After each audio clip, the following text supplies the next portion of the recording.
8 out of 10 successful teachers in the 21st century have a key skill that is rarely taught in college.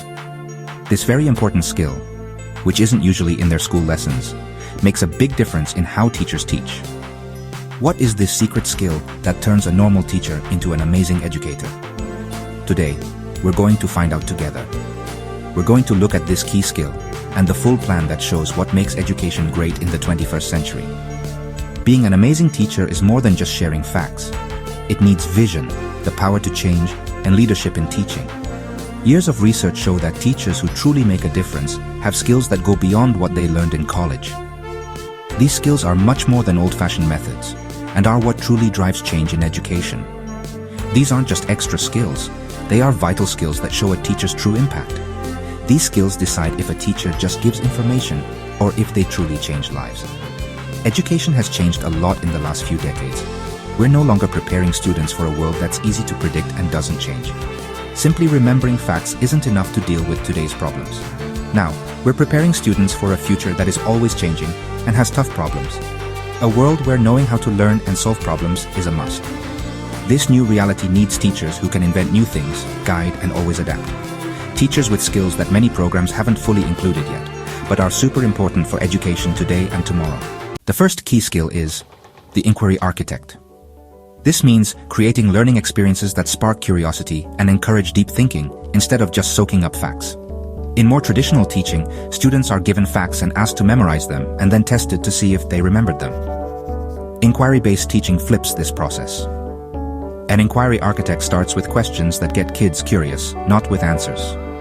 Instead of just telling students about photosynthesis, an inquiry architect might ask, why are plants green? What if they were purple? This turns students from just listeners into active explorers. Studies show that inquiry-based learning builds stronger critical thinking, better memory, and higher motivation. Surprisingly, it also changes the teacher's role from just giving information to actually guiding learning. To do this, you have to change your way of thinking. Be comfortable not knowing all the answers. Ask better questions and don't give quick solutions. Trust that students can really figure things out with the right setup and support. Hello everyone. Today, we're going to dive into something I'm really passionate about. How can we make teaching more meaningful and exciting for our students? We've all been in classes where we felt bored, right? But we've also had those magical moments where an idea just grabs us, and we can't stop thinking about it. That's the spark of knowledge. And as teachers, it's our job to light it. For learning to be meaningful, we need to go beyond just memorizing facts and figures. Students need to connect what they learn to their own lives and the world around them.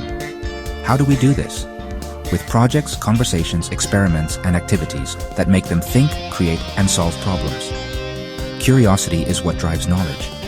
If we can make our students curious, they will guide their own learning. We can do this by asking them interesting questions, giving them riddles to solve, or even inviting special guests who can share their experiences. Imagine how excited kids would get listening to a scientist or an artist. We don't just learn with our brains, but also with our hands and our hearts. When students are truly into their learning, when they build, design, and experiment, the knowledge sticks much better. And when they feel excited, when they're having fun, learning becomes something they'll never forget. It's important to celebrate not just the final results, but also the journey of learning. Mistakes are chances to learn, not failures. Let's encourage our students to take risks, ask questions, make mistakes, and learn from them. This way, we help them build a growth mindset and a desire to get better. As teachers, we play a super important role in all of this. We are the helpers, the guides, the inspirers. Our excitement is catching. If we love what we teach, it's much more likely our students will love it too. Remember that every day you have the chance to make a difference in a child's life. The world is changing fast, and education needs to change with it. We need to get our students ready, not just for tests, but for the challenges of the future. We need to teach them to think for themselves, to work with others, to have new ideas, and to be good citizens. Meaningful learning is the key to making this happen. This is a journey we take together. Let's share ideas, celebrate our successes, and learn from each other. If each of us makes a small change in our classroom, the impact will be huge. Together, we can light the spark of learning in every student. Thanks for joining me in this reflection. I hope these ideas inspire you to keep changing education for the better. See you next time. Navigating emotional intelligence is the most underrated skill in 21st century teaching. It's all about understanding the feelings that affect learning. Brain science tells us that feelings and thinking are connected. Kids who are worried learn less. When they feel safe, valued, and challenged, their brains are more open to learning. Emotional intelligence navigators have key skills. First, they can sense the classroom vibe, noticing when silence means confusion or when a challenge hides fear. Second, they manage their own feelings when things get tough. Teaching is stressful, and students can pick up on how the teacher feels. A calm teacher makes the learning space stable. Third, they help students develop their own emotional intelligence, teaching ways to handle test anxiety, recognize feelings, and manage emotions. This skill helps students beyond school success. Students with emotionally intelligent teachers develop better social skills, bounce back from difficulties, and have better mental health. The fourth skill, collaborative orchestration, is all about setting up and helping teamwork that really helps people learn. Many teachers find group work hard because students don't know how to work well together. Bad teamwork makes learning difficult. It causes frustration. Some people do all the work, while others do nothing, and ideas that aren't very deep. Collaborative orchestrators know that good teamwork needs careful planning. They put groups together smartly, give out roles based on what each person does well, and make sure everyone does their part, so there are real contributions. Their skill goes even further. They know the difference between cooperation, which is just dividing tasks, and collaboration, which is thinking together to create something no one could do alone. Think about it. In a cooperative project about climate change, students might just write their own separate reports. But in a collaborative approach, they would work together to find a new solution to a local environmental problem, bringing all their different ideas together. They also directly teach teamwork skills, how to listen carefully, build on each other's ideas, disagree in a good way, and think about how the group worked. This skill is super important. Our connected world needs people who can work with differences, use everyone's smarts together, and create solutions that no one person could achieve alone. The fifth skill is adaptive learning design, creating flexible learning experiences that respond to students' different needs, interests, and styles in real time. Traditional teaching is often one-size-fits-all. Adaptive learning designers understand that effective learning needs to be personal. Not individual lesson plans for every single student, that's impossible, but designing experiences with built-in flexibility and multiple paths to success. They are masters of differentiation, taking it to a higher level.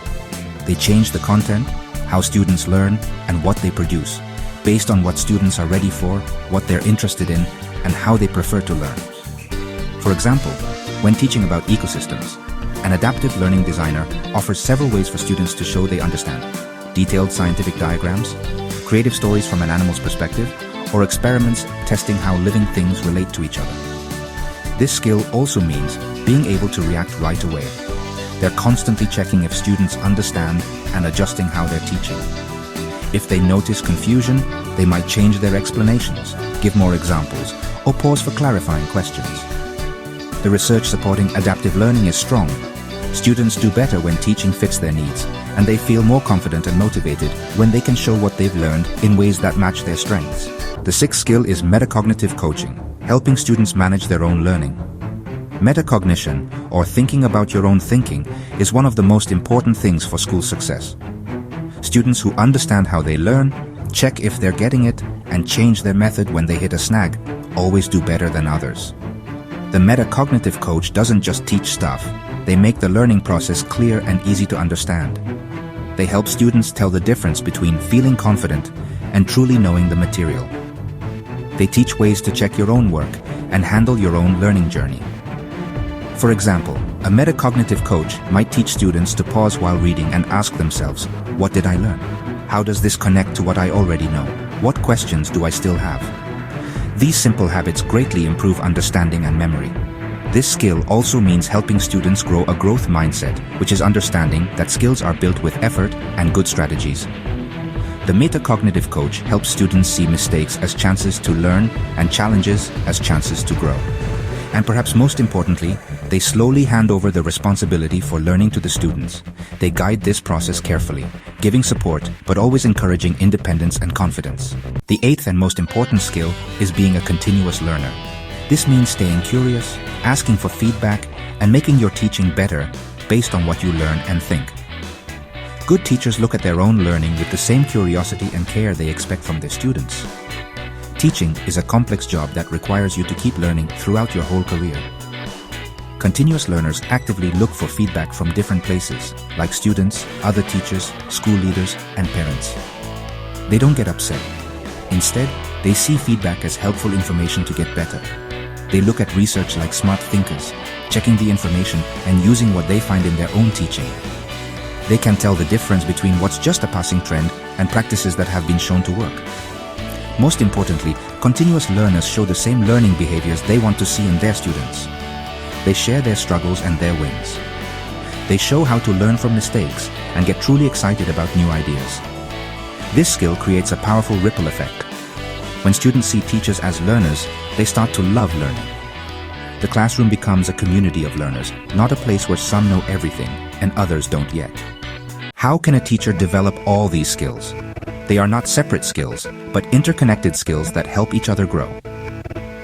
The secret that successful 21st century teachers discovered is this. These skills are developed through intentional practice and thinking about what you do, and not just through regular training. They come from wanting to always get better and being willing to try new things and learn from both the good and bad times. See how they work together. A question designer with emotional intelligence asks questions that make us think and also help with feelings. A digital integration master uses technology wisely, making learning groups stronger, not pulling them apart. Developing skills is about working together. Good teachers don't know everything by themselves. They learn from co-workers, students, and communities. Regular teacher training, while good, is not enough for 21st century teaching. These skills demand constant practice, thinking, and getting better in real classrooms. The good news is that any teacher can start developing these skills right away, no matter their experience or where they teach. It starts with wanting to grow and seeing teaching as an endless journey of learning. So, where do you even begin? Building these 21st century teaching skills starts with an honest look at yourself and smart planning. First, look at your strengths and areas to improve in these 8 skills. Which ones fit your teaching style best? Which ones seem the hardest or newest to you? This isn't about judging yourself. It's about making a plan for how you'll grow as a teacher. Second, pick one skill to focus on. Even though these skills are connected, trying to work on all of them at once can be too much. Choose the one that best fits what you're dealing with right now, or the one that you're naturally most interested in. Third, practice and try things out safely. This might mean trying new ways to ask questions in class, starting a group project, or asking students what they think about their learning. Fourth, connect with other teachers who are on similar paths. Teacher learning groups, online networks, and having a mentor can give you important support and help you stay on track as you grow. Remember, building these skills isn't about being perfect. It's about constantly getting better and truly caring about how your students learn. Every small step forward makes a difference in your students' lives. The future of education depends on teachers who are ready to change, try new things, and embrace the challenging and rewarding work of teaching in the 21st century. You have the power to be part of this change. Your students are waiting for the teacher you're becoming. The world needs teachers who can handle tough situations, spark curiosity, and prepare students for a future we can barely imagine. The question isn't if you're ready, it's if you're willing to start. If exploring these 21st century teaching skills made you curious, let's keep this conversation going. Subscribe to our channel for more new ideas in education, like this video, and share your thoughts in the comments. Which skill connects most with your teaching? Which one seems the hardest to develop? Your ideas and questions help build our learning community and inspire what we'll cover next. Together, we can change education. One teacher, one classroom, one student at a time. The future of learning is in our hands.